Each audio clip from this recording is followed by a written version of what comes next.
ಮಹಾಪರಿಶುದ್ಧನಾಗಿರುವಂಥ ನಜರೇತಿನ ಯೇಸು ಕ್ರಿಸ್ತನ ಮಧುರವಾದಂಥ ನಾಮದಲ್ಲಿ ನಿಮ್ಮೆಲ್ಲರಿಗೂ ಸದಾ ಉದಯ ಕಾಲದ ಶುಭಾಭಿವಂದನೆಗಳನ್ನು ನಾನು ಸಲ್ಲಿಸ್ತಾ ಇದ್ದೇನೆ. ಆತ್ಮೀಯ ದೇವಚಂದ್ರೆ, ದಯಾಮಯನು, ಕರುಣಾಸಾಗರನು, ಕೃಪಾಪೂರ್ಣನು, ಅತ್ಯುನ್ನತವಾದ ಸಿಂಹಾಸನ ರೂಢನಾಗಿರುವಂಥ ದೇವಾದಿ ದೇವನು ನಮ್ಮ ಬದುಕಿನಲ್ಲಿ ಆತನು ಮಾಡುತ್ತಿರುವಂಥ ಎಲ್ಲ ಉನ್ನತವಾದಂಥ ಮೇಲುಗಳಿಗಾಗಿ ನಾವೆಲ್ಲರೂ ಆತನಿಗೆ ಕೃತಜ್ಞತೆಯನ್ನು, ಸ್ತುತಿ ವಂದನೆಗಳನ್ನು, ಅಷ್ಟು ಮಾತ್ರವಲ್ಲ ಯಾವಾಗಲೂ ಆತನ ಪ್ರೀತಿಯನ್ನು ನಾವು ಎತ್ತಿ ಹಿಡಿದು ಆತನ ನಾಮವನ್ನು ಘನಪಡಿಸಿದರು. ಆತನು ಮಾಡಿದಂಥ ಮೇಲು ಉಪಕಾರಗಳಿಗೆ ಸರಿಸಾಟಿನೇ ಇಲ್ಲ. ಅಷ್ಟೊಂದು ಪ್ರೀತಿಯಿಂದ ನಮ್ಮನ್ನು ಕರುಣಿಸಿದಂಥ ಕೃಪಾಪೂರ್ಣನಾಗಿರುವಂಥ ದೇವರು ನಮ್ಮ ಕರ್ತನಾಗಿದ್ದ. ಪ್ರತ್ಯೇಕವಾಗಿ ಇವತ್ತು ದೇವರ ಸನ್ನಿಧಾನದಲ್ಲಿ ಶಾಲಾ ಕಾಲೇಜುಗಳಿಗೆ ಈ ಹೊಸ ವರ್ಷದಲ್ಲಿ ನ್ಯೂ ಇಯರ್ ಅಕಾಡೆಮಿಕ್ ಇಯರಲ್ಲಿ ಮಕ್ಕಳನ್ನು ಅಡ್ಮಿಷನ್ ಮಾಡ್ತಾ ಇದ್ದೀರಿ. ಅಷ್ಟು ಮಾತ್ರವಲ್ಲ, ಈಗಾಗಲೇ ಶಾಲೆಗಳು ಪ್ರಾರಂಭವಾಗಿದೆ. ಇನ್ನೂ ಮಕ್ಕಳನ್ನು ಅಡ್ಮಿಷನ್ ಮಾಡುವಂಥ ಒಂದು ಪರಿಸ್ಥಿತಿನಲ್ಲಿ ನೀವಿದ್ದೀರಿ. ಮುಂದೆ ಅನೇಕ ವಿಧವಾದಂಥ ಎಜುಕೇಷನ್ ವಿಷಯದಲ್ಲಿ ಮಕ್ಕಳು ವಿದ್ಯಾಭ್ಯಾಸವನ್ನು ಮಾಡಬೇಕು. ಅಷ್ಟು ಮಾತ್ರವಲ್ಲ, ಆ ಮಕ್ಕಳ ಅಡ್ಮಿಷನ್ಗೆ ಬೇಕಾದಂಥ ಹಣ, ಅಗತ್ಯವಾದಂಥ ಸಹಾಯ ದೇವರು ಒದಗಿಸಲಿ. ಅಷ್ಟು ಮಾತ್ರವಲ್ಲ, ದೇವರ ಸನ್ನಿಧಾನದಲ್ಲಿ ಪ್ರತ್ಯೇಕವಾಗಿ ಚಿಕ್ಕವರು ಮೊದಲುಗೊಂಡು ಯವನಸ್ಥ ಮಕ್ಕಳಿಗೆ ವಿಶೇಷವಾಗಿ ದೇವರು ಬಲಪಡಿಸಲಿ. LKGಯಿಂದ ಪ್ರಿ-KGಯಿಂದ ಹಿಡಿದು PUC, ಡಿಗ್ರಿ, ಮಾಸ್ಟರ್ ಡಿಗ್ರಿ ಎಲ್ಲವೂ ಸದಾ ಈಗ ಪ್ರಾರಂಭವಾಗ್ತಿರುವಂಥ ಸಂದರ್ಭದಲ್ಲಿ ಇವತ್ತು ವಿಶೇಷವಾದಂಥ ಒಂದು ಪ್ರಾರ್ಥನೆಯನ್ನು ಮಾಡಿ ದೇವರ ವಾಕ್ಯಕ್ಕೆ ನಾವು ಹೋಗುವಂಥವ್ರಾಗೋ. ಕಾರಣ ಏನೆಂದರೆ, ತಂದೆ ತಾಯಿಗಳಿಗೆ ತುಂಬ ಕಷ್ಟದ ದಿನಗಳಿವೆ. ಅನೇಕರಿಗೆ 3-4 ಜನ ಮಕ್ಕಳಿರ್ತಾರೆ, ಅಡ್ಮಿಷನ್ ಮಾಡೋದಕ್ಕೆ ಹಣ ಇರೋದಿಲ್ಲ ಅಂತ ಒಂದು ಕಷ್ಟಕರವಾದಂಥ ಪರಿಸ್ಥಿತಿನಲ್ಲಿರುವಂಥ ಜನರನ್ನು ನಾವು ನೆನಪು ಮಾಡಿಕೊಳ್ಳೋಣ. ಡೊನೇಷನ್ ಹಾವಳಿಯಿಂದ ತತ್ತರಿಸಿ ಹೋಗುತ್ತಿರುವಂಥ ತಂದೆ ತಾಯಿಗಳಿಗೆ ದೇವರು ಪರಲೋಕದ ಆ ಮಹಿಮೆಯ ಬಾಗಿಲುಗಳನ್ನು ಈ ಸಂದರ್ಭಗಳಲ್ಲಿ ತೆರೀಲಿಕ್ಕಾವಂತೆ ದೇವರ ಸನ್ನಿಧಾನದಲ್ಲಿ ಪ್ರಾರ್ಥಿಸೋಣ. ಅಷ್ಟು ಮಾತ್ರವಲ್ಲ, ಆತ್ಮೀಯ ದೇವಜನರೇ, ನಮಗೆ ಕೊಡಲ್ಪಡಂಥ ಮಕ್ಕಳು ಕರ್ತನ ಸನ್ನಿಧಾನದಲ್ಲಿ ಹೊಸ ವರ್ಷದಲ್ಲಿ ಈಗ ಜೂನ್ ತಿಂಗಳಿನ 1ನೇ ತಾರೀಕಿನಿಂದ ಶಾಲಾ ಕಾಲೇಜುಗಳು ಪ್ರಾರಂಭವಾಗ್ತಿರುವಂಥ ಸಂದರ್ಭದಲ್ಲಿ ರಾಜಾದಿರಾಜನು ನಮ್ಮ ಮಕ್ಕಳನ್ನು ದೈವಜ್ಞಾನದಿಂದ, ವಿವೇಕದಿಂದ, ಪರಲೋಕದ ಆತನ ಕೃಪೆಯ ಮೂಲಕವಾಗಿ ಎಲ್ಲರೂ ಸಹ ಭಯಭಕ್ತಿಯಿಂದ ಇರಲಿಕ್ಕಾಗುವಂತೆ, ಪಾಠ ಪ್ರವಚನಗಳನ್ನು ಶ್ರದ್ಧಾಭಕ್ತಿಯಿಂದ ಕೇಳಲಿಕ್ಕಾಗುವಂತೆ ನಮ್ಮ ಮಕ್ಕಳಿಗಾಗಿ ನಾವು ಪ್ರಾರ್ಥನೆ ಮಾಡೋಣ. 1 ನಿಮಿಷ ಪ್ರಾರ್ಥನೆ ಮಾಡೋಣ. ಮಹಾಪರಿಶುದ್ಧನಾಗಿರುವಂಥ ನನ್ನ ತಂದೆಯಾದ ದೇವ, ನಜರೇತಿನ ಯೇಸು ಕ್ರಿಸ್ತನ ಮಧುರವಾದಂಥ ನಾಮದಲ್ಲಿ ತಂದೆಯಾದ ದೇವರೇ ಕರ್ತನೆ, ಸ್ವಾಮಿ, 2024 ವರ್ಷದಲ್ಲಿ ದೇವರೇ ಕರ್ತನೆ, ಈ ಹೊಸ ವರ್ಷದ ದೇವರೇ ಕರ್ತನೆ ಸ್ವಾಮಿ, ನೀವು ಅಕಾಡೆಮಿಕ್ ಎಜುಕೇಷನ್ಸ್ ಇಯರ್ಗಾಗಿ ನಾವು ಸ್ತೋತ್ರ ಮಾಡುತ್ತೇವೆ. ದೇವರೇ, ಜೂನ್ ತಿಂಗಳಿಂದ ಮತ್ತು ಈಗಾಗಲೇ ಪ್ರಾರಂಭಿಸಿರುವಂಥ ಅಡ್ಮಿಷನ್ಗಾಗಿ ದೇವರೇ ಕರ್ತನೆ ಸ್ವಾಮಿ, ಶಾಲಾ ಕಾಲೇಜುಗಳಲ್ಲಿ ಪ್ರವೇಶವನ್ನು ನಿರೀಕ್ಷಿಸಿ ದೇವರೇ ಕರ್ತನೆ ಕಾತುರದಿಂದ ಕಾಯ್ತಿರುವಂಥ ಮಕ್ಕಳಿಗಾಗಿ, ತಂದೆ ತಾಯಿಗಳಿಗಾಗಿ ನಾನು ಸ್ತೋತ್ರ ಮಾಡುತ್ತೇನೆ. ಯೇಸುವಿನ ನಾಮದಲ್ಲಿ ದೇವ ಕರ್ತನೆ, ನಿನ್ನ ಮಕ್ಕಳನ್ನು ನೀನು ದೃಢಗೊಳಿಸಪ್ಪ. ಪ್ರತ್ಯೇಕವಾಗಿ ತಂದೆ ತಾಯಿಗಳ ಕೈಯನ್ನು ಬಲಪಡಿಸು. ಅಡ್ಮಿಷನ್ಗೆ ಬೇಕಾದಂಥ ಹಣ ದೇವರೇ ಕರ್ತನೆ ನಿನ್ನ ಮಕ್ಕಳಿಗೆ ಒದಗಿ ಬರಲಿ ರಾಜ. ಎಷ್ಟೋ ಶ್ರಮೆಪಟ್ಟು ಸಾಲ ತೆಗೆದು ದೇವರೇ ಕರ್ತನೆ ವೈಯಕ್ತಿಕವಾಗಿ ತಮ್ಮ ಜೀವಿತದಲ್ಲಿ ದೇವರೇ ಮಕ್ಕಳು ಭವಿಷ್ಯತ್ತು ಚೆನ್ನಾಗಿರಬೇಕೆಂಬುದಾಗಿ ಹೊಟ್ಟೆಪಾಡನ್ನು ದೇವರೇ ಕರ್ತನೆ ಸ್ವಾಮಿ ನಡೆಸಿ ದೇವರೇ ಅದರಲ್ಲಿ ಉಳಿಸಿ ಹೊಟ್ಟೆ ಬಟ್ಟೆ ಕಟ್ಟಿ ದೇವರೇ ಕರ್ತನೆ ಡೊನೇಷನ್ಗಳನ್ನು ದೇವರೇ ಕರ್ತನೆ ಸ್ವಾಮಿ ಪಾಠ್ಯ ಪುಸ್ತಕಗಳನ್ನು ಕೊಂಡುಕೊಳ್ಳುತ್ತಾ ಮಕ್ಕಳಿಗಾಗಿ ಶ್ರಮೆ ಪಡುತ್ತಿರುವಂಥ ಪ್ರತಿಯೊಬ್ಬ ತಂದೆ ತಾಯಿಗಳ ಮೇಲೂ ಸದಾ ನಿನ್ನ ದಯಾದೃಷ್ಟಿ ಎರಗಿ ಬರಲಿ. ದೇವರೇ ಕರ್ತನೆ, ನಿನ್ನ ಸನ್ನಿಧಾನದಲ್ಲಿ ಪ್ರತಿ ದೇವರೇ ಕರ್ತನೆ ಸ್ವಾಮಿ ದಿನವೂ ಆ ಮಕ್ಕಳನ್ನು ನಿನ್ನ ಕೃಪಾಹಸ್ತದಲ್ಲಿ ಒಪ್ಪಿಸಿಕೊಟ್ಟು ಅವರ ಭವಿಷ್ಯತ್ ವಿದ್ಯಾಭ್ಯಾಸಕ್ಕಾಗಿ ಪ್ರಾರ್ಥಿಸುವಾಗ ದೇವ ಕರ್ತನೆ ಸ್ವಾಮಿ ಪ್ರತಿ ದಿನಕ್ಕೆ ಬೇಕಾದಂಥ ಪ್ರತಿ ಅಗತ್ಯತೆಗಳನ್ನು ನಿನ್ನ ಮಕ್ಕಳಿಗೆ ನೀನು ಅನುಗ್ರಹಿಸು. ಅವರ ತಂದೆ ತಾಯಿಗಳನ್ನು ದೇವರೇ ದೃಢಗೊಳಿಸು. ದೇವ ಕರ್ತನೆ ಸ್ವಾಮಿ, ಈ ಮಕ್ಕಳು ನಿನ್ನ ಸೃಷ್ಟಿಯಾಗಿದ್ದಾರೆ. ನಜರೇತಿನ ಯೇಸುವಿನ ನಾಮದಲ್ಲಿ ದೇವರೇ ಕರ್ತನೆ, ಆ ಮಕ್ಕಳಿಗೆ ಬೇಕಾದ ಎಲ್ಲ ಅನ್ನ ಪಾನ ವಸ್ತ್ರ ಹಣ ಪಠ್ಯ ಪುಸ್ತಕಗಳು ಡೊನೇಷನ್ ಬೇಕಾದಂಥ ಹಣವನ್ನು ದೇವರೇ ನೀನು ಒದಗಿಸಿಕೊಡಪ್ಪ. ಮಕ್ಕಳು ಈ ವರ್ಷವಿಡೀ ದೇವರೇ ಕರ್ತನೆ ನಿನ್ನ ಸನ್ನಿಧಾನದಲ್ಲಿ ಬೆಳೆದು ನಿನ್ನ ದೈವಿಕವಾದಂಥ ಪ್ರಸನ್ನತೆಯಲ್ಲಿ ಮರೆಯಾಗಿ ನಿನ್ನ ನಾಮವನ್ನು ಕರ್ತನೆ ಘನಪಡಿಸುವಂತೆ, ಜ್ಞಾನವಂತರಾಗಿ ಮಾರ್ಪಡುವಂತೆ ದೇವಾ ಕರ್ತನೆ ಯೆಶಾಯ ಪ್ರವಾದನೆ ಗ್ರಂಥ 11ನೇ ಅಧ್ಯಾಯದ ಮೊದಲ 2 ವಚನಗಳು ಅವರ ಜೀವಿತದಲ್ಲಿ ವಾಗ್ದಾನವಾಗಿ ದೇವರೇ ನೀನು ನೆರವೇರಿಸುವುದರ ಮೂಲಕವಾಗಿ ನಮ್ಮ ಮಕ್ಕಳನ್ನು ಆಶೀರ್ವಾದ ಮಾಡಿ ನಡೆಸು. ಯೇಸುವಿನ ನಾಮದಲ್ಲಿ ಬೇಡಿ ಪ್ರಾರ್ಥಿಸ್ತೇನೆ ನನ್ನ ಪರಲೋಕದ ತಂದೆಯಾದ ದೇವರೇ, ಆಮೇನ್ ಆಮೇನ್. ಆತ್ಮೀಯ ದೇವಚಂದ್ರೇ, ನಜರೇತಿನ ಯೇಸುವಿನ ನಾಮದಲ್ಲಿ ಪ್ರತ್ಯೇಕವಾಗಿ ನಾಳೆ ಸಂಜೆ ಕುಟುಂಬ ಪ್ರಾರ್ಥನೆ ಇರ್ತದೆ. ಕಳೆದ ಮಂಗಳವಾರ ನೀವು ಅನೇಕ ಕುಟುಂಬಗಳು ಬಂದಿದ್ದೀರಿ. ಇನ್ನು ಅನೇಕ ಕುಟುಂಬಗಳಿಗೆ ಗೊತ್ತಿಲ್ಲ ಈ ಸಂಗತಿಗಳನ್ನು ಅನೇಕ ಜನರಿಗೆ ತಿಳಿಸಿರಿ. ಪ್ರತ್ಯೇಕವಾಗಿ ಈ ಕುಟುಂಬ ಪ್ರಾರ್ಥನೆ ಆಶೀರ್ವಾದವನ್ನು ನಿಮ್ಮ ಮನೆಗಳಲ್ಲಿ ಕೂತು ನೀವು ವೀಕ್ಷಿಸಿ ಅದರ ವಿಶೇಷವಾದಂಥ ಬಲವನ್ನು ನೀವು ಹೊಂದಿಕೊಳ್ಳಬೇಕೆಂಬುದಾಗಿ ಪ್ರಾರ್ಥಿಸ್ತೇನೆ. ಕೆಲವು ಕಾರಣಗಳ ನಿಮಿತ್ತವಾಗಿ ಕೆಲವು ದಿನಗಳ ಕಾಲ ಈ ಕುಟುಂಬ ಪ್ರಾರ್ಥನೆಯನ್ನು ಮಾಡಲಿಕ್ಕೆ ಆಗಲಿಲ್ಲ. ಆದರೂ ದೇವರು ತನ್ನ ವಿನೂತನವಾದಂಥ ಬಲ ಕೃಪೆಯ ಮೂಲಕವಾಗಿ ಮತ್ತೆ ಈ ಕುಟುಂಬ ಪ್ರಾರ್ಥನೆ ಪ್ರಾರಂಭಿಸುವಂತೆ ದೇವರು ಸಹಾಯ ಮಾಡಿದ್ದಾನೆ.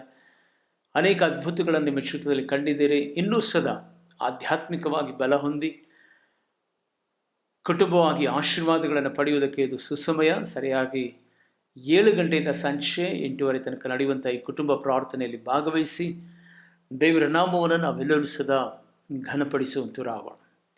ಪ್ರತ್ಯೇಕವಾಗಿ ಶನಿವಾರ ಬೆಳಿಗ್ಗೆ 6 ಗಂಟೆಯಿಂದ 7:30 ತನಕ ಹೊಸ ತಿಂಗಳಿನ ಉದಯ ಕಾಲದ ಪ್ರಾರ್ಥನೆ ಇರ್ತದೆ.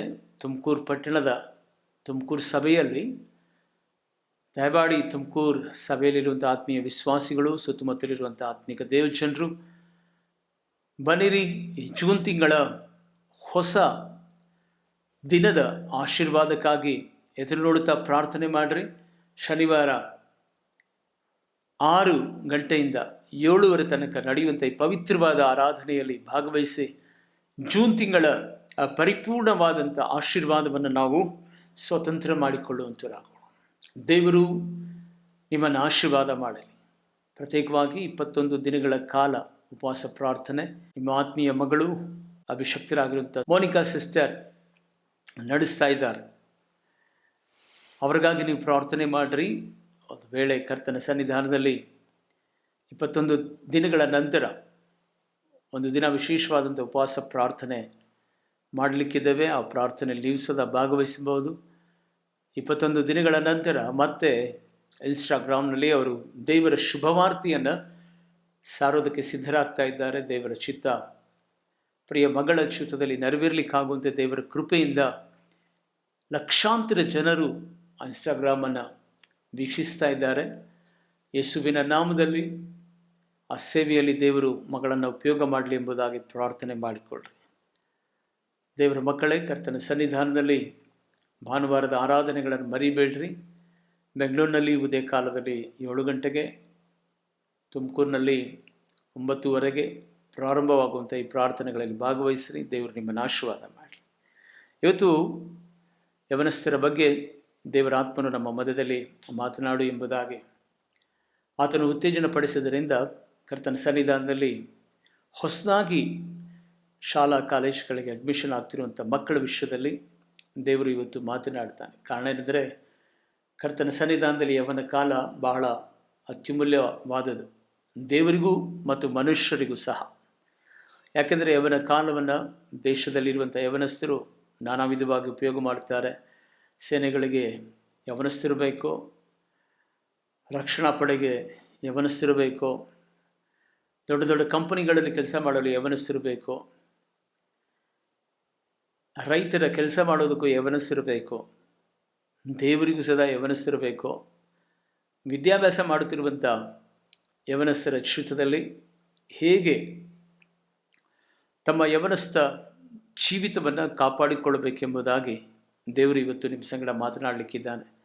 ತಂದೆ ತಾಯಿಗಳಾಗಿರುವಂಥ ನೀವೆಲ್ಲರೂ ಸದಾ ಈ ಸಂದರ್ಭದಲ್ಲಿ ನಿಮ್ಮ ಮಕ್ಕಳಿಗಾಗಿ ನೀವು ಪ್ರಾರ್ಥನೆ ಮಾಡಿರಿ. ಪ್ರತಿದಿನ ಶಾಲಾ ಕಾಲೇಜಿಗೆ ಹೋಗುವಂಥ ಸಂದರ್ಭದಲ್ಲಿ ಅವರಿಗೆ ಪ್ರಾರ್ಥನೆ ಮಾಡಿ ಕಳಿಸ್ರಿ. ದೇವರು ದೈವ ಜ್ಞಾನದಿಂದ ತುಂಬಲ್ಪಟ್ಟು ಈ ದೇಶದ ಮೇಲುಗಳನ್ನು ಅವರು ಅನುಭವಿಸುವಂತೆ ದೇವರೇ ಸಹಾಯ ಮಾಡಪ್ಪ. ಈ ಮಗುವನ್ನು ನೀನು ಉಪಯೋಗ ಮಾಡಪ್ಪ. ಶಾಲೆಯಲ್ಲೇ ದೇವರೇ ಕರ್ತನೆ ಸ್ವಾಮಿ, ಈ ಮಗನ ಔಟ್ಸ್ಟ್ಯಾಂಡಿಂಗ್ನಲ್ಲಿ ಬರಲಿಕ್ಕಾಗುವಂತೆ ನೀನು ಕೃಪೆ ತೋಡಪ್ಪ. ದೇವ, ಇವರು ನಿನ್ನ ಮಕ್ಕಳು, ನೀನು ತಾನೇ ನಿನ್ನ ಸಾಧನವಾಗಿ ದೇವರೇ ಕರ್ತನೆ ಈ ಮಕ್ಕಳನ್ನು ಮಾರ್ಪಡಿಸು ಎಂಬುದಾಗಿ ಪ್ರತಿದಿನ ಪ್ರಾರ್ಥನೆ ಮಾಡಿ. ಅನೇಕ ಯವನಸ್ಥರು ಅಂದುಕೊಳ್ಳುವಂಥ ಒಂದು ಸಂಗತಿ ಏನಂತ ಹೇಳಿದರೆ, ಯವನ ಕಾಲ, ಕನ್ನಡದಲ್ಲಿ ಒಂದು ಗಾದೆ ಇದೆ, ಮೀಸೆ ಬಂದವನಿಗೆ ದೇಶ ಕಾಣೋದಿಲ್ಲ ಅಂತ. ಯವನ ಕಾಲದಲ್ಲಿ ಬಹಳ ಜನ ಅಂದ್ಕೊಳ್ಳೋದೇನು ಗೊತ್ತಾ, ಅಯ್ಯೋ ಈ ಯವನ ಕಾಲ, ನಾನು ಜಾರಿ ಬಿದ್ದುಬಿಟ್ಟೆ, ಯವನ ಕಾಲದಲ್ಲಿ ಹೀಗೆ ಮಾಡಬಾರ್ದಾಗಿತ್ತು, ಯವನ ಕಾಲ ನನ್ನ ಬದುಕಿನಲ್ಲಿ ಯಾವುದೋ ತಡೆಗಳು ಬಂದುಬಿಡುತ್ತಲ್ಲ ಎಂಬುದಾಗಿ ಕೆಲವರು ಯವನ ಕಾಲದ ವಿಷಯದಲ್ಲಿ ಕೆಲವೊಂದು ಸಂದರ್ಭಗಳಲ್ಲಿ ಬಿದ್ದು ಹೋದಂಥ ವೇಳೆಯಲ್ಲಿ, ಕಾಲು ಜಾರಿದಂಥ ಸಂದರ್ಭದಲ್ಲಿ ಪಶ್ಚಾತ್ತಾಪ ಪಡುವುದುಂಟು. ಕೆಲವರು ಅಂದ್ಕೊಳ್ತಾರೆ ಯವನ ಕಾಲ ಮುಗಿದು ಇನ್ನೇನು ಮಧ್ಯಪ್ರಾಯಕ್ಕೆ ಬರುವಂಥ ಸಂದರ್ಭದಲ್ಲಿ ಎಲ್ಲವೂ ಸರಿಯಾಗುತ್ತದೆ, ಆಗ ಯಾವ ತಪ್ಪನ್ನು ಮಾಡೋದಿಲ್ಲ ಎಂಬುದಾಗಿ. ನಾನು ಹೇಳುವಂಥ ಸಂಗತಿ ಏನು ಗೊತ್ತಾ, ಕರ್ತನ ಸನ್ನಿಧಾನದಲ್ಲಿ ಚಿಕ್ಕ ಪ್ರಾಯವಾಗಿರಬಹುದು, ಯವನ ಪ್ರಾಯವಾಗಿರಬಹುದು, ಮಧ್ಯ ವಯಸ್ಸಿನ ದಿನಗಳಾಗಿರಬಹುದು, ಅಷ್ಟು ಮಾತ್ರವಲ್ಲ ವೃದ್ಧತನದ ದಿನಗಳಾಗಿರಬಹುದು.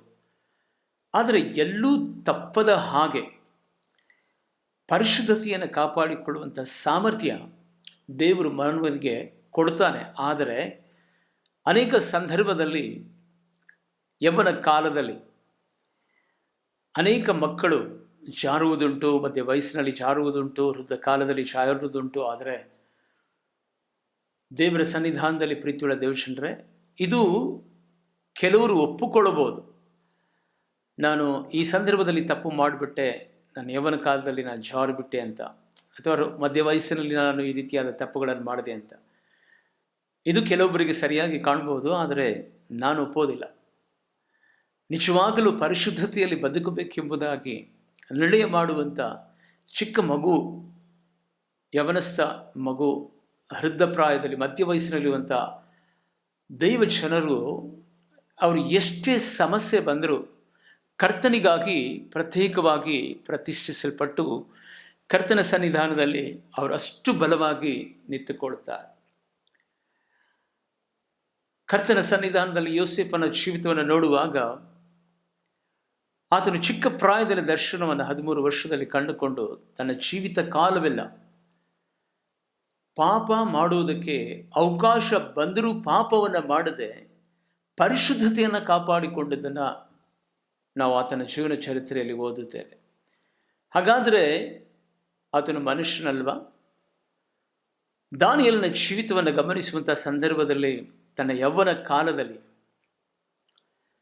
ಪಾಪ ಮಾಡುವುದಕ್ಕೆ ಅನೇಕ ವಿಧವಾದ ಅವಕಾಶಗಳು ಆತನಿಗೂ ಸಹ ಸಿಕ್ಕಿತು. ಆದರೆ ಒಂದು ಊಟದ ವಿಷಯದಲ್ಲೂ ಸದಾ ದೇವರಿಗೆ ನಾನು ವಿರೋಧವಾಗಿ ನಡಿಬಾರದು ಎಂಬುದಾಗಿ ನೆನೆಸಿ ಆ ಊಟದ ವಿಷಯದಲ್ಲೂ ತನ್ನನ್ನು ತಾನು ಸ್ಯಾಕ್ರಿಫೈಸ್ ಮಾಡಿಕೊಂಡು ಕೊನೆಯ ತನಕ ಪರಿಶುದ್ಧತೆಯನ್ನು ಕಾಪಾಡಿಕೊಳ್ತಾನೆ. ಅಷ್ಟು ಮಾತ್ರವಲ್ಲ, ಇವತ್ತು ಸತ್ವೇದದಲ್ಲಿ ನಾವು ನೋಡುತ್ತೇವೆ, ದನಾಕ ಸ್ತೋತ್ರವಾಗಲಿ, ಅನೇಕ ಜನರು ಎಷ್ಟೇ ವಿಧದಲ್ಲಿ ಅವರು ನಂಬಿಗಸ್ತರಾಗಿದ್ದರೂ ಜಾರಿ ಬಿದ್ದಂಥ ಅನುಭವ ಅವರ ವೈಯಕ್ತಿಕವಾದ ಬದುಕಿನಲ್ಲಿ ನಾವು ನೋಡುತ್ತೇವೆ. ಪ್ರತ್ಯೇಕವಾಗಿ ಕರ್ತನ ಸನ್ನಿಧಾನದಲ್ಲಿ ದಾವೀದನನ್ನು ನೋಡುವಂಥ ಸಂದರ್ಭದಲ್ಲಿ ಆತನು ಯೌವನ ಕಾಲದಲ್ಲಿ ಮಧ್ಯ ವಯಸ್ಸಿನಲ್ಲಿ ಆತನು ತನ್ನ ವೈಯಕ್ತಿಕವಾದಂಥ ಜೀವಿತವನ್ನು ಹಾಳು ಮಾಡ್ಕೊಂಡು ಬಿಡ್ತಾನೆ. ಬಹಳ ಚಿಕ್ಕವನಿರುವಾಗಲೂ ಪರಿಶುದ್ಧತೆಯನ್ನು ಕಾಪಾಡಿಕೊಂಡು ಬಂದು ದೇವರು ಅಭಿಷೇಕವನ್ನು ಹೊಂದಿ ದೇವರ ಆಶೀರ್ವಾದಕ್ಕೆ ಪಾತ್ರನಾದಂಥ ಸಂದರ್ಭದಲ್ಲಿಯೂ ಆತನು ವೈಯಕ್ತಿಕವಾಗಿ ತನ್ನ ಜೀವಿತದಲ್ಲಿ ತನ್ನ ಆ ಮಧ್ಯ ವಯಸ್ಸಿನ ಕಾಲದಲ್ಲಿ ಆತನು ತನ್ನ ಆತ್ಮಿಕತೆ ಬದುಕನ್ನು ಆತನು ನಾಶಪಡಿಸಿಕೊಳ್ತಾನೆ. ಆದರೆ ತಿರುಗಿ ಆತನು ತನ್ನ ಜೀವಿತವನ್ನು ಕ್ಷಮಾಪಣೆ ಕೋರುವುದರ ಮೂಲಕವಾಗಿ ದೇವರ ಸನ್ನಿಧಾನದಲ್ಲಿ ಮತ್ತೆ ತಿರುಗಿ ತನ್ನ ಬದುಕಿನಲ್ಲಿ ದೇವರ ಕೃಪೆಗೆ ಪಾತ್ರನಾಗುತ್ತಾನೆ. ಎರಡನೇದಾಗಿ ನಾವು ನೋಡುವಂಥ ಸಂದರ್ಭದಲ್ಲಿ ಯೌವನ ಕಾಲದಲ್ಲಿ ದೇವರ ಅಭಿಷೇಕವನ್ನು ಹೊಂದಿ ಚಿಕ್ಕ ಪ್ರಾಯದಲ್ಲಿ ತಾಯಿ ಗರ್ಭದಲ್ಲಿ ಇರುವಾಗಲೇ ಸುನ್ನತಿಯನ್ನು ಹೊಂದಿಕೊಂಡಿದ್ದಂಥ, ಅಷ್ಟು ಮಾತ್ರವಲ್ಲ ನಾಜೀರು ಋತುವನ್ನು ಆಚರಿಸ್ತಾ ಇದ್ದಂಥ ಯೌವನ ಕಾಲದಲ್ಲಿ ಸಂಸೋನನ ಜೀವಿತವನ್ನು ನೋಡುವಂಥ ಸಂದರ್ಭದಲ್ಲಿ ತನ್ನ ಜೀವನವನ್ನು ತನ್ನ ಯೌವನ ಕಾಲದಲ್ಲಿಯೇ ಆತನು ನಾಶಪಡಿಸಿಕೊಳ್ತಾನೆ. ಅದಾದ ನಂತರ ಅವನ ಬದುಕಿನಲ್ಲಿ ಮತ್ತೆ ಮಾರ್ಪಾಡುಗಳು ಕಾಣೋದೇ ಇಲ್ಲ. ಮೂರನೇದಾಗಿ ನಾವು ನೋಡುತ್ತೇವೆ, ಸೊಲೊಮೋನನ ಜೀವಿತವನ್ನು ನೋಡುವಂಥ ಸಂದರ್ಭದಲ್ಲಿ ಬಹಳ ಭಕ್ತಿವಂತ. ಆತನು ಚಿಕ್ಕ ಬಾಲಕನಾಗಿರುವಂಥ ಸಂದರ್ಭದಲ್ಲಿ ದೇವರ ಯಜ್ಞವೇದಿಯನ್ನು ಕಟ್ಟಿ ದೇವರ ಸಮಕ್ಷಮದಲ್ಲಿ ಸಹಸ್ರ ಯಜ್ಞಗಳನ್ನು ಸಮರ್ಪಣೆ ಮಾಡ್ತಾನೆ. ದೇವರು ಆತನಿಗೆ ದರ್ಶನವನ್ನು ಕೊಡ್ತಾನೆ. ಅಷ್ಟು ಮಾತ್ರವಲ್ಲ, ಅವರ ತಂದೆಯಾಗಿರುವಂಥ ದಾವೀದನಿಗೆ ದೇವರು ದರ್ಶನ ಕೊಡಲಿಲ್ಲ, ಪ್ರತ್ಯಕ್ಷತೆಯಲ್ಲಿ ಮಾತಾಡಲಿಲ್ಲ. ಪ್ರವಾದಿಗಳ ಮೂಲಕವಾಗಿ, ಸೇವಕರುಗಳ ಮೂಲಕವಾಗಿ ದಾವೀದನ ಸಂಗಡ ಮಾತನಾಡ್ತಾರೆ. ಅಷ್ಟು ಪ್ರೀತಿ ಮಾಡ್ತಾ ಇದ್ದಂಥ ದಾವೀದನಿಗೆ ದೇವರ ದರ್ಶನ ಒಂದು ದಿನವೂ ಆಗಲಿಲ್ಲ. ಚಿಕ್ಕ ಬಾಲಕನ ಇರುವಂಥ ಸಂದರ್ಭದಲ್ಲಿಯೇ ದೇವರ ಸನ್ನಿಧಾನದಲ್ಲಿ ಅವನ ಆ ದಿನಮಾನಗಳಲ್ಲಿ ಸೊಲೊಮೋನನ ಜೀವಿತವನ್ನು ಗಮನಿಸುವಾಗ ದೇವರು ಪ್ರತ್ಯಕ್ಷತೆಯಲ್ಲಿ ಮಾತನಾಡಿ ಆತನು ಯಜ್ಞವನ್ನು ಸಮರ್ಪಿಸುವಂಥ ಸಂದರ್ಭದಲ್ಲಿ, ಸೊಲೊಮೋನನೇ ನಿನಗೇನು ಬೇಕು ಎಂಬುದಾಗಿ ಕೇಳುವಾಗ, ಇಸ್ರಾಯೇಲರನ್ನು ನಡೆಸುವುದಕ್ಕೆ ಬೇಕಾದ ದೈವಜ್ಞಾನವನ್ನು ಕೊಡುಪ ಎಂಬುದಾಗಿ ಹೇಳುವಾಗ, ಜ್ಞಾನದ ಜೊತೆಗೆ ಐಶ್ವರ್ಯವನ್ನು, ಆತನಿಗೆ ಬಲವನ್ನ ಕೃಪೆಯನ್ನು ಕೊಟ್ಟು ನಡೆಸಿದಂಥ ಆ ಮನುಷ್ಯನು, ಅಷ್ಟು ಮಾತ್ರವಲ್ಲ ತನ್ನ ತಂದೆ ಕೈನಲ್ಲಿ ಕಟ್ಟಿಸುವುದಕ್ಕೆ ಆಗದೇ ಇರುವಂಥ ಪರಿಶುದ್ಧವಾದಂಥ ದೇವರ ಆಲಯವನ್ನು ಆತನು ಕಟ್ಟಿ ಮುಗಿಸಿದ. ಎಷ್ಟು ಭಯಭಕ್ತಿ ಉಳ್ಳವನು ಎಂಬುದಾಗಿ ನೋಡುವಂಥ ಸಂದರ್ಭದಲ್ಲಿ ತನ್ನ ಬಾಲ್ಯದ ದಿನದಿಂದಲೂ ಸದಾ ಆತನು ವೃದ್ಧನಾಗುವ ತನಕ ಬಹಳ ಬಲವಾಗಿ ದೇವರ ಸನ್ನಿಧಾನದಲ್ಲಿ ಆತ್ಮಿಕವಾಗಿ ಬೆಳೆದಂಥ ಸೊಲೊಮೋನನ ಜೀವಿತವನ್ನು ನೋಡುವಂಥ ಸಂದರ್ಭದಲ್ಲಿ ಆತನು ಮುದುಕನಾಗುವಂಥ ವೇಳೆಯಲ್ಲಿ ಆತನು ದೇವರಿಂದ ದೂರ ಆದನು. ಸತ್ಯವೇದದಲ್ಲಿ ನಾವು ನೋಡುವಂಥವರಾಗಿದ್ದೇವೆ. ಒಂದು ಅರಸು ಪುಸ್ತಕ 11ನೇ ಅಧ್ಯಾಯದ 4ನೇ ವಚನದಲ್ಲಿ ಈ ಮಾತು ಹೀಗೆ ಸ್ಪಷ್ಟವಾಗಿ ಬರೆಯಲ್ಪಟ್ಟಿದೆ. ಆ ಮಾತೇನೆಂದರೆ, ಸೊಲೊಮೋನನು ತನ್ನ ಹೆಂಡತಿಯರ ಮಾತನ್ನು ಕೇಳಿ ಅನ್ಯ ದೇವತೆಗಳ ಬಳಿನಲ್ಲಿ ಹೋಗಿ ತಾನು ಮುದುಕನಾದಾಗ, ವೃದ್ಧನಾದಾಗ ದೇವರಿಂದ ಆತನು ತಿರಸ್ಕರಿಸಲ್ಪಟ್ಟನು ಎಂಬುದಾಗಿ. ಅನ್ಯ ದೇವತೆ ಬಳಿನಲ್ಲಿ ಆತನು ಹೋಗಿ ದೇವರಿಂದ ದೂರವಾಗುತ್ತಾನೆ. ಹೌದು ಆತ್ಮೀಯ ದೇವಶನರೇ, ಈ ಕಡೆ ಒಂದು ಪಟ್ಟಿಯನ್ನು ನಾವು ನೋಡ್ತೇವೆ. ಚಿಕ್ಕ ವಯಸ್ಸಿನಿಂದಲೂ ತಮ್ಮ ಜೀವಿತ ಕಾಲವೆಲ್ಲ ದೇವರಿಗಾಗಿ ಮೀಸಲಾಗಿ ತಮ್ಮ ಪರಿಶುದ್ಧತೆಯನ್ನು ಕಾಪಾಡಿಕೊಂಡಂಥ ಯೋಸೇಫ್, ದಾನಿಯೇಲ್, ಇನ್ನು ಯಾಕೆ ಪ್ರತ್ಯೇಕವಾಗಿ ನಾವು ಆರಾಧಿಸುವಂಥ ನಮ್ಮ ಆರಾಧ್ಯ ದೈವವಾಗಿರುವಂಥ ಯೇಸಯ್ಯ, ಆತನು ತುಂಬು ಯೌವನದ ಕಾಲದಲ್ಲಿ ಕರ್ತನಿಗಾಗಿ ಪ್ರತಿಷ್ಠೆ ಹೊಂದಿ ತನ್ನ ಜೀವಿತವನ್ನು ಕರ್ತನಿಗಾಗಿ ಸಮರ್ಪಣೆ ಮಾಡಿ ತನ್ನ ಯೌವನ ಕಾಲದ ಇಚ್ಛೆಗಳನ್ನು ದೂರ ಮಾಡಿ ಸಕಲ ವಿಧವಾಗಿ ದೇವರಿಗೆ ತನ್ನ ಆತ್ಮಿಕವಾದಂಥ ಆ ಜೀವಿತದ ಸಮರ್ಪಣೆಯನ್ನು ಮಾಡಿ ತನ್ನನ್ನು ತಾನು ಯಾಗವಾಗಿ ಕರ್ತನಿಗೆ ಆತನು ಬಲಿ ಕೊಡುವುದರ ಮೂಲಕವಾಗಿ ಇವತ್ತು ಯೌವನ ಕಾಲದಲ್ಲಿ ಉನ್ನತವಾದಂಥ ದೇವರ ಆ ಕರುಣೆಗೆ ಪಾತ್ರರಾಗುವುದು ಮಾತ್ರವಲ್ಲ, ಸ್ವತಃ ದೇವರಾಗಿದ್ದು ತನ್ನ ಯೌವನ ಕಾಲದಲ್ಲಿ ನಾನು ನೀನು ಆರಾಧಿಸುವಂಥ ಆರಾಧ್ಯ ದೈವ ಯಾಗವಾಗಿ ಯಜ್ಞವಾಗಿ ತನ್ನ ಜೀವಿತವನ್ನು ಸಮರ್ಪಣೆ ಮಾಡಿದನು. ಆದರೆ ಒಂದು ಪಾಪ ಆತನಲ್ಲಿ ಹುಡುಕಲಿಕ್ಕೆ ಆಗಲಿಲ್ಲ. ಅದಕ್ಕೆ ಒಬ್ಬ ವ್ಯಕ್ತಿ ಹೇಳ್ತಾರೆ, ದೇವರಿಗೆ ಸ್ತೋತ್ರವಾಗಲಿ, ಪರಿಶುದ್ಧತೆ ಕಾಪಾಡಿಕೊಳ್ಳುವುದರಲ್ಲಿ 2 ವಿಧವಾದ ಜನರಿರ್ತಾರೆ. 90% ಜನ ಪರಿಶುದ್ಧರ ಜೀವಿತದಲ್ಲಿ ಪರಿಶುದ್ಧತೆ ಕಾಪಾಡಿಕೊಳ್ಳಬೇಕು ಎಂಬುದಾಗಿ ಇಷ್ಟಪಡ್ತಾರೆ. ಆದರೆ ಪಾಪ ಮಾಡುವ ಅವಕಾಶ ಬಂದಂಥ ಸಂದರ್ಭದಲ್ಲಿ ಬಿದ್ದು ಹೋಗ್ತಾರೆ. ಆದರೆ 10% ಜನ ತಮ್ಮ ಜೀವಿತದಲ್ಲಿ ಅವಕಾಶಗಳು ಬಂದರೂ ಸದಾ ಆ ಪಾಪ ಮಾಡದ ರೀತಿಯಲ್ಲಿ ದೇವರಿಗೋಸ್ಕರವಾಗಿ ಪ್ರತಿಷ್ಠೆಯಾಗಿ ನಿಲ್ತಾರೆ. ಇಲ್ಲಿ ವ್ಯತ್ಯಾಸ ಏನೆಂದರೆ, ದೇವರಿಗೋಸ್ಕರವಾಗಿ ಪ್ರತಿಷ್ಠೆಯಾಗಿ ನಿಂತುಕೊಳ್ಳುವಂಥ ವ್ಯಕ್ತಿಗಳು ದೇಶದ ಉನ್ನತವಾದಂಥ ಕೃಪೆಗೆ, ದೇವರ ಕೃಪೆಗೆ ಪಾತ್ರರಾಗ್ತಾರೆ. ಯಾಕೆ ವೈಯಕ್ತಿಕವಾದಂಥ ಜೀವಿತದಲ್ಲಿ ನಾವು ದೇವರಿಗೋಸ್ಕರವಾಗಿ ಮೀಸಲಾಗಿರಬೇಕು? ತಮ್ಮ ಯೌವನ ಕಾಲದಲ್ಲಿ, ಅದೇ ಸೊಲೊಮೋನನು ಬರುತ್ತಾನೆ, ತನ್ನ ಯೌವನ ಕಾಲದಲ್ಲಿ ಒಬ್ಬ ಯೌವನಸ್ಥನು ತನ್ನ ನಡತೆಯನ್ನು ಯಾವುದರಿಂದ ಸರಿಪಡಿಸಿಕೊಳ್ತಾನೆ? ಆ ವಾಕ್ಯವನ್ನು ಗಮನಿಸಿ ನಡೆಯುವುದರಿಂದಲೇ ಎಂಬುದಾಗಿ ಹೇಳಿದಂಥ ಸೊಲೊಮೋನನೇ ಒಂದು ದಿನ ಜಾರಿ ಹೋದ. ಆದರೆ ಇವತ್ತು ನಿಮಗೆ ಒಂದು ಸತ್ಯ ಹೇಳ್ತಾನೆ, ಯಾಕೆ ನಾವು ಕರ್ತನ ಸನ್ನಿಧಾನದಲ್ಲಿ ತಮ್ಮ ಯೌವನ ಕಾಲವನ್ನು ಪ್ರತಿಷ್ಠೆಯಾಗಿರಬೇಕು? ಯೌವನ ಕಾಲದಲ್ಲಿ ಯಾಕೆ ಕರ್ತನಿಗಾಗಿ ನಾವು ನಮ್ಮ ಜೀವಿತವನ್ನು ಮುಡಿಪಾಗಿಡಬೇಕು? ಆತ್ಮೀಯ ದೇವಜನರೇ, ಸತ್ಯವೇದ ಹೀಗೆ ಹೇಳ್ತದೆ, ಯೌವನ ಕಾಲದಲ್ಲಿ ಹುಟ್ಟಿದಂಥ ಮಕ್ಕಳು ಯುದ್ಧ ವೀರನ ಕೈನಲ್ಲಿ ಇರುವಂಥ ಅಂಬುಗಳ ಓಪಾದಿಯಲ್ಲಿದ್ದಾರೆ ಅಂತ. ಯೌವನ ಕಾಲ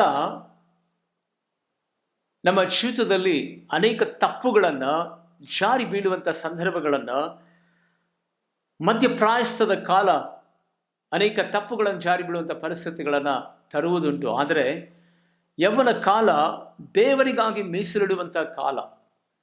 ಅದಕ್ಕೆ ಹೊಸದಾಗಿ ಕಾಲೇಜ್ಗೆ ಅಡ್ಮಿಷನ್ ಆಗ್ತಿರುವಂಥ, ಹೈಸ್ಕೂಲ್ನಲ್ಲಿ ಓದುತ್ತಿರುವಂಥ ದೇವ ಮಕ್ಕಳೇ, ನಿಮಗೆ ಒಂದು ಕಿವಿ ಮಾತನ್ನು ಹೇಳ್ತೇನೆ. ಯಾಕೆಂದರೆ ನೀವು ಬೀಳುವುದಾದರೆ ಈ ಲೋಕದ ಯಾರ ಕೈನಲ್ಲೂ ಬೀಳಬೇಡ್ರಿ, ಸೈತಾನನ ಕೈನಲ್ಲಿ ಬೀಳಬೇಡ್ರಿ. ನೀವು ಬೀಳುವುದಾದರೆ ದೇವರ ಕೈನಲ್ಲಿ ಬೀಳ್ರಿ. ಯಾಕೆಂದರೆ ದೇವರ ಕೈನಲ್ಲಿ ಬೀಳುವಂಥ ಪ್ರತಿಯೊಂದು ಮಗು ಕರ್ತನ ಕೈನಲ್ಲಿ ಅದು ಒಂದು ದೊಡ್ಡ ಆಯುಧವಾಗಿ ಮಾರ್ಪಡ್ತದೆ. ಆ ಆಯುಧ ಅನೇಕ ಕೋಟೆ ಕೊತ್ತಲುಗಳನ್ನು ಕೆಡವಿ ಹಾಕಿ ಈ ದೇಶಕ್ಕಾಗಿ, ದೇವರಿಗಾಗಿ, ಪ್ರತ್ಯೇಕವಾಗಿ ದೇವರ ರಾಜ್ಯ ನೀತಿಗಾಗಿ ತವಕ ಪಡುವಂಥ ಸಂದರ್ಭದಲ್ಲಿ ಕ್ರೈಸ್ತಿಯ ಆ ಸಾಮ್ರಾಜ್ಯ, ಕ್ರೈಸ್ತಿಯ ಆ ದೈವಿಕವಾದಂಥ ಪ್ರೀತಿ ಹಬ್ಬಿ ಹರಡಿ ದೇವರ ನಾಮವನ್ನು ಘನಪಡಿಸುವುದಕ್ಕೆ ಒಂದು ಸಾಧನವಾಗಿ ನಿಮ್ಮನ್ನು ದೇವರು ಉಪಯೋಗ ಮಾಡ್ತಾನೆ. ಯಾಕೆಂತ ಹೇಳಿದರೆ, ಆತನ ಕೈನಲ್ಲಿ ಬಿದ್ದವರು ಎಷ್ಟು ಉಪಯೋಗವಾಗ್ತಾರೆ ಎಂಬುದಾಗಿ ನೆನೆಸುವಾಗ, ಯುದ್ಧ ವೀರನು ಅಂದರೆ ಯಾರು? ಪರಾಕ್ರಮಶಾಲಿ ಅಂದರೆ ಯಾರು? ಅದ್ಭುತ ಸ್ವರೂಪನು ಅಂದರೆ ಯಾರು? ಬೇರೆ ಯಾರೂ ಅಲ್ಲ, ನಾನು ನೀನು ಆರಾಧಿಸುವಂಥ ಆರಾಧ್ಯ ದೈವ ಯೇಸು ಕ್ರಿಸ್ತನೇ ಆ ಪರಾಕ್ರಮಶಾಲಿ. ಯಾಕೆಂದರೆ ಬೈಬಲಲ್ಲಿ ನಾವು ನೋಡುತ್ತೇವೆ, ಯೆಶಾಯ ಪ್ರವಾದನೆ ಗ್ರಂಥ 9ನೇ ಅಧ್ಯಾಯದ 6ನೇ ವಚನವನ್ನು ನಾವು ಗಮನಿಸುವಂಥ ಸಂದರ್ಭದಲ್ಲಿ, ಆತನು ಅದ್ಭುತ ಸ್ವರೂಪನು, ಆಲೋಚನಾ ಕರ್ತನು, ಪರಾಕ್ರಮಶಾಲಿಯಾಗಿರುವಂಥ ದೇವರು ಆತನು, ಆಲೋಚನಾ ಕರ್ತನು ಆತನು. ನಮ್ಮ ಜೀವಿತದಲ್ಲಿ ಆಲೋಚನೆ, ಅದ್ಭುತ, ಬಿಡುಗಡೆ, ಸಮಾಧಾನ ಎಲ್ಲವೂ ಆತನ ಕೈನಲ್ಲಿ ಇರುವಂಥದ್ದಾಗಿದೆ. ಅದಕ್ಕಾಗಿ ಆತನ ಕೈನಲ್ಲಿ ನಾವು ಬೀಳಬೇಕು ಯೌವನ ಕಾಲದಲ್ಲಿ. ತಮಿಳಿನಲ್ಲಿ ಒಂದು ಗಾದೆ ಇದೆ, ಒಬ್ಬ ಯುದ್ಧಶೂರನ ಕೈನಲ್ಲಿ ಕತ್ತಿ ಮಾತ್ರ ಇದ್ರೆ ಅದಕ್ಕೆ ಶಕ್ತಿ ಬರೋದಿಲ್ಲ ಅಂತ. ಕತ್ತಿ ಇದ್ರೆ ಅವನಿಗೆ ಶಕ್ತಿ ಇರ್ತದೆ, ಬಲ ಪರಾಕ್ರಮದಿಂದ ಅವನು ಯುದ್ಧ ಮಾಡ್ಬೋದು.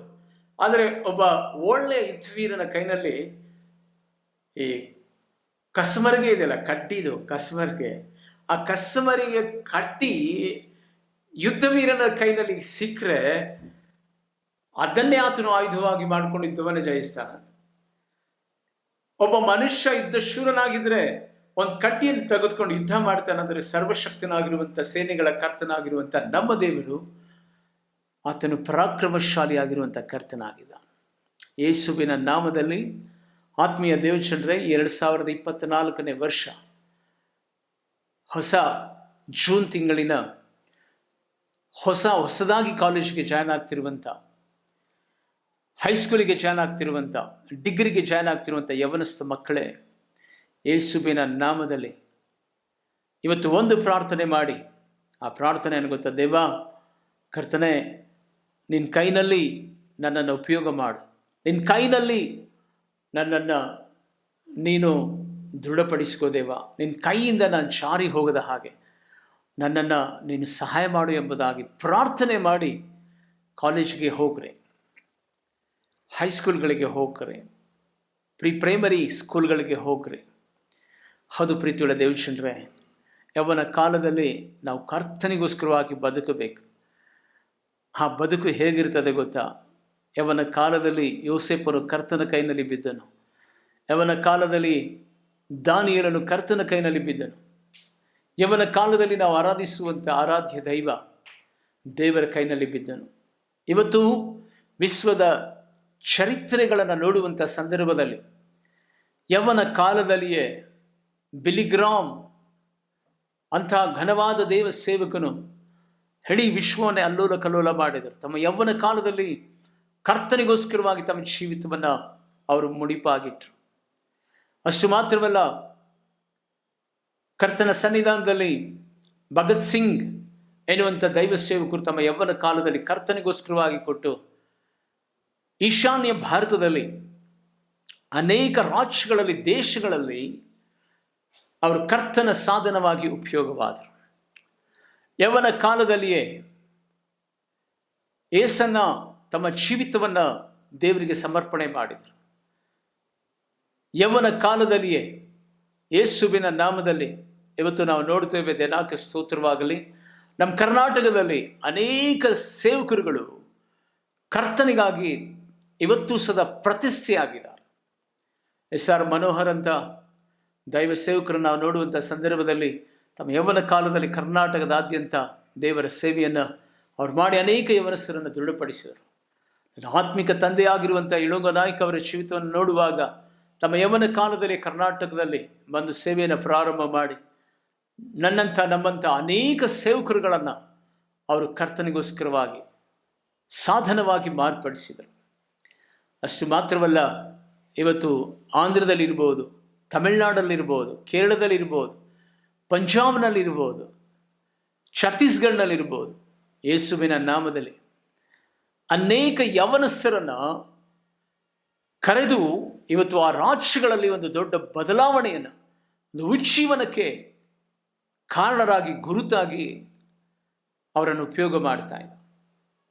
ಅಷ್ಟು ಮಾತ್ರವಲ್ಲ, ನಮ್ಮೆಲ್ಲರ ಆತ್ಮಿಕ ಮಗಳು ಮೋನಿಕಾ ತನ್ನ ಯೌವನ ಕಾಲದಲ್ಲಿಯೇ ಕರ್ತನನ್ನು ಅಂಗೀಕಾರ ಮಾಡಿಕೊಂಡು ಸತತವಾಗಿ ಕರ್ತನ ಸನ್ನಿಧಾನದಲ್ಲಿ 3 ವರ್ಷದಿಂದ ಸಂದೇಶಗಳನ್ನು ಕೊಡುವುದರ ಮೂಲಕವಾಗಿ ಅನೇಕ ಯೌವನಸ್ಥರು ಅನೇಕ ಸಭೆಗಳಲ್ಲಿ ಒಂದು ದೊಡ್ಡ ಮಾರ್ಪಾಡು ತನ್ನ ಚಿಕ್ಕ ಪ್ರಾಯದಲ್ಲೇ ಮಗಳು ಕೊಡುವುದನ್ನು ನಾವು ನೋಡ್ತಾ ಇದ್ದೇವೆ. ಅಷ್ಟು ಮಾತ್ರವಲ್ಲ, ದೇವರ ಸಂದೇಶವನ್ನು ಸಾರುತ್ತಿರುವಂಥ ನನ್ನ ಬದುಕಿನಲ್ಲಿ ಸದಾ ಸೆಕೆಂಡ್ PUC ವಿದ್ಯಾಭ್ಯಾಸ ಮಾಡುತ್ತಿರುವಂಥ ಸಂದರ್ಭದಲ್ಲಿ ದೇವರು ನನ್ನನ್ನು ಆತನು ಸೆಳೆದುಕೊಂಡನು. First year, second year degree ನಾನು ಜಾಯ್ನ್ ಆದಂಥ ಸಂದರ್ಭದಲ್ಲಿ ಪರಿಪೂರ್ಣವಾಗಿ ಯೇಸು ಕ್ರಿಸ್ತನನ್ನು ನಾನು ಸ್ವಂತ ರಕ್ಷಕನನ್ನಾಗಿ ಅಂಗೀಕಾರ ಮಾಡಿಕೊಂಡು ಅವತ್ತಿನಿಂದ ಇವತ್ತಿನ ತನಕ ಕರ್ತನಿಗೋಸ್ಕರವಾಗಿ ಏನಾದರೂ ಮಾಡಬೇಕೆಂಬುದಾಗಿ ಇವತ್ತು ನನ್ನ ಹೃದಯ, ನನ್ನ ಮನಸ್ಸು ಕರ್ತನಿಗಾಗಿ ಹಾತೊರೆಯುತ್ತದೆ. ಅನೇಕ ಸಾರಿ ನನ್ನ ವೈಯಕ್ತಿಕವಾದ ಬದುಕಿನಲ್ಲಿ ತಡೆಗಳು ಬಂದಾಗಲೂ ಸದ ಒಂದು ದಿನವಾದರೂ ನಾನು ಕರ್ತನ ಸೇವೆಯಲ್ಲಿ ಹಿಂಜಾರಲಿಲ್ಲ. ಎಷ್ಟೇ ವಿರೋಧಗಳು, ಅವಮಾನಗಳು ಬಂದರೂ ಸದಾ ಈಗಿನ ತನಕವೂ ಸದಾ ಕರ್ತನ ಸನ್ನಿಧಾನದಲ್ಲಿ ನಾನು ದೇವರ ಹತ್ರ ಒಂದನ್ನು ಕೇಳ್ತೇನೆ, ದೇವರೇ ನನ್ನನ್ನು ಉಪಯೋಗ ಮಾಡು. ಸುಮ್ಮನಿರಕ್ಕಾಗಲ್ಲಪ್ಪ ದೇವರೇ, ನಿನಗೋಸ್ಕರವಾಗಿ ನಾನು ಏನಾದರೂ ಒಂದು ಕಾರ್ಯವನ್ನು ಮಾಡಬೇಕು. ಎಷ್ಟೇ ನಿಂದೆ, ಅಪಮಾನ, ನೋವು, ವೇದನೆ, ಅನಾರೋಗ್ಯ ಎಷ್ಟೇ ಬಂದರೂ ನನ್ನ ಹೃದಯದ ತುಡಿತ, ನನ್ನ ಹೃದಯದ ಬಯಕೆ ಕರ್ತನಿಗಾಗಿ ಪ್ರತಿದಿನ ಏನಾದರೂ ಮಾಡಬೇಕೆಂಬುದ. ಅದಕ್ಕಾಗಿಯೇ ಕರ್ತನಲ್ಲಿ ಆತ್ಮೀಯ ಯೌವನಸ್ಥ ಮಕ್ಕಳೇ, ಯೇಸುವಿನ ನಾಮದಲ್ಲಿ ತಂದೆ ತಾಯಿಗಳೇ, ನಿಮ್ಮ ಮಕ್ಕಳನ್ನು ಹೀಗೆ ಪ್ರತಿಷ್ಠೆ ಮಾಡ್ರಿ. ದೇವಾ, ಈ ಲೋಕದ ಕೈನಲ್ಲಿ, ಈ ಲೋಕದ ಅಂಧಕಾರದ ಕೈನಲ್ಲಿ, ಈ ಲೋಕದ ದುಷ್ಟಗಳ ಕೈನಲ್ಲಿ ನನ್ನ ಮಕ್ಕಳು ಬೀಳದೆ ನಿನ್ನ ಕೈನಲ್ಲಿ ನನ್ನ ಮಕ್ಕಳು ಬೀಳಲಿ ದೇವಾ.